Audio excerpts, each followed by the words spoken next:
Hello students, welcome to the PNT coaching classes learn easily and smartly.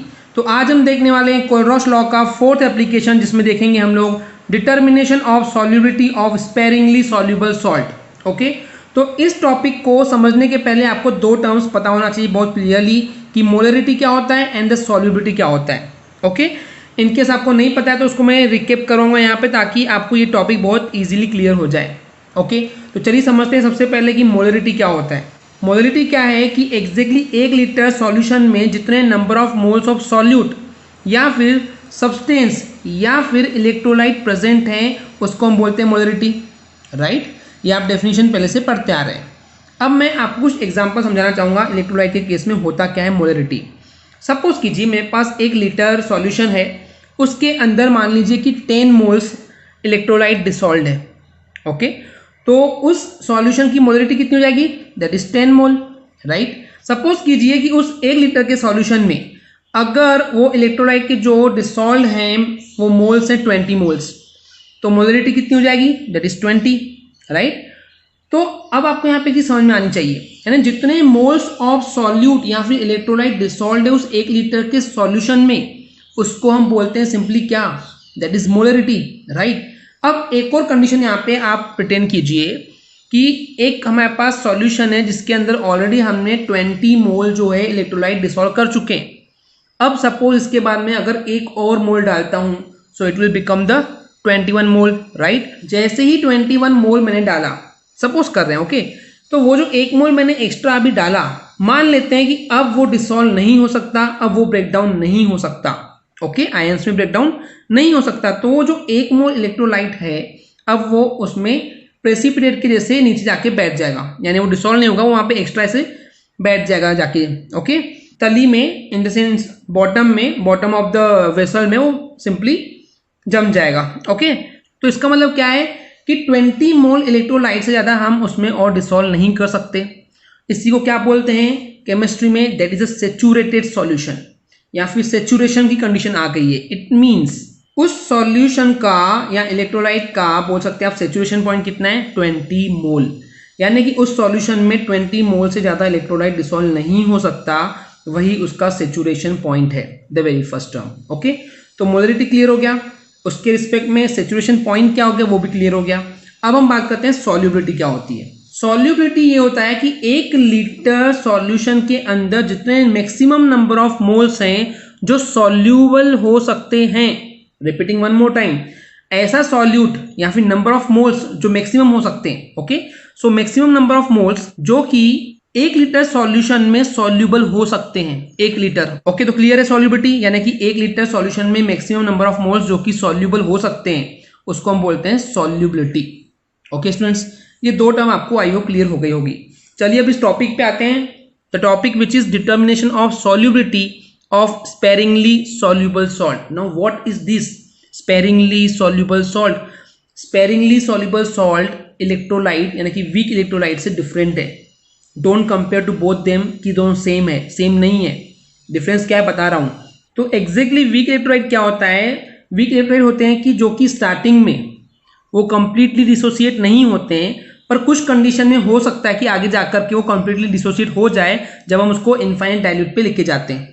Okay, generally होता है कि weak electrolyte हमने देखे हैं कि उसको डाइल्यूशन करते आते हैं तो वो कंप्लीटली डिसोसिएट हो जाता है। ओके, हो सकता है, I mean, but sparingly soluble salt जो है वो बहुत ही कम सॉल्युबल होते हैं, ऐसे सॉल्ट होते हैं। इट मीन्स ये पॉसिबल ही नहीं है, आप कितना ही उसको डाइल्यूशन बढ़ा दो, कितना ही पानी और एक्स्ट्रा डाल दो, कितना ही वॉल्यूम बढ़ा दो, बट वो एक लिमिट के आगे कंप्लीटली सॉल्युबल नहीं हो सकते, और वो एक्चुअली बहुत कम होते हैं। इसलिए कम को बोला गया यहाँ पे स्पेरिंगली सॉल्युबल सॉल्ट, यानी कि जो बहुत कम सॉल्युबल होते हैं ऐसे सॉल्ट।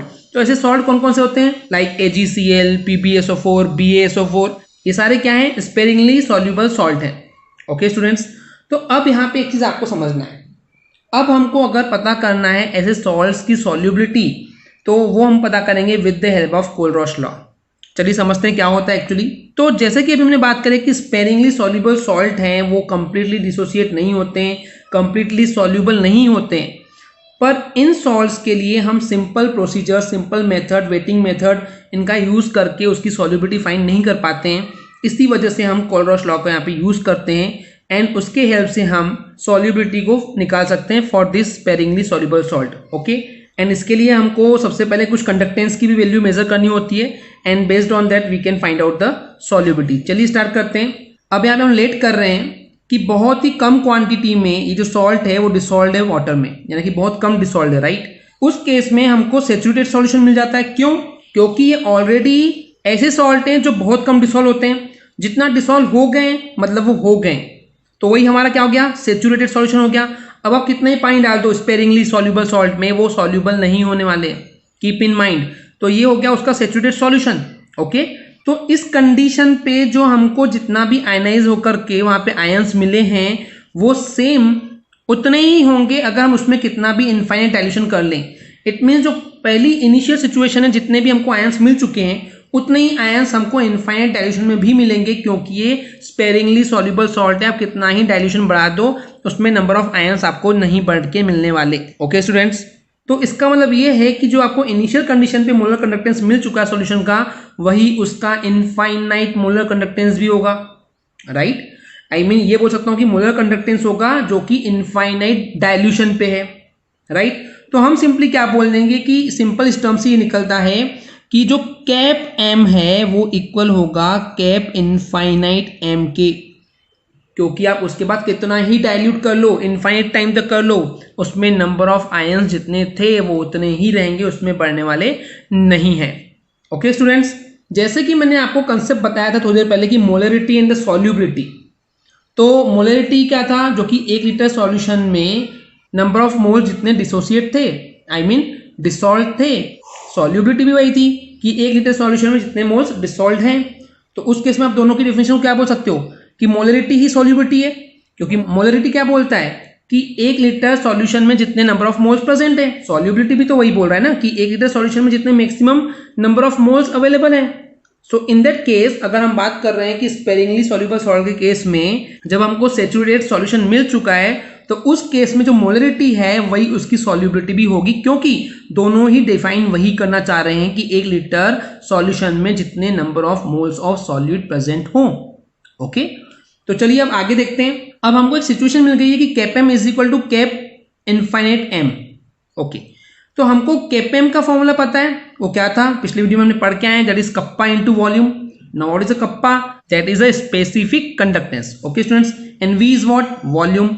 तो हम क्या करेंगे यहाँ पे सिंपली इस कैप एम के बदले कप्पा इनटू वॉल्यूम रख देंगे, तो हमको मिल जाएगा that is cap infinite M is equal to kappa into V, right.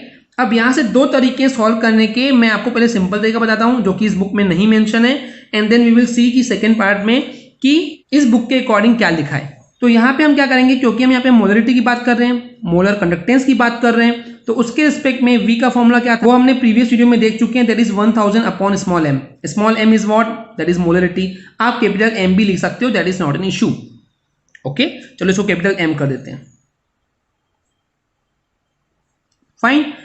अब देखिए यहां पे क्या हो रहा है, अब हमने अभी भी डिफाइन किए थे कि molarity is equal to its solubility, because दोनों ही ये डिफाइन कर रहे हैं कि 1 लीटर में जितने maximum number of solute available हैं, that is called as molarity as well as solubility. तो मैं सिंपली यहाँ पे मोलरिटी के बदले सॉल्युबिलिटी लिख सकता हूँ, राइट। अब मेरे को फाइंड क्या करना है, दैट इज सॉल्युबिलिटी। इसको सब्जेक्ट बनाऊंगा, इसको ट्रांसपोज कर दूंगा, इसको इधर ट्रांसपोज कर दूंगा, तो ये जाएगा solubility is equal to kappa into 1000 upon cap infinite M. तो इस तरीके से हम कोलरॉश लॉ की हेल्प से इसको आइडेंटिफाई कर सकते हैं। Okay, it was a very simple procedure I guess.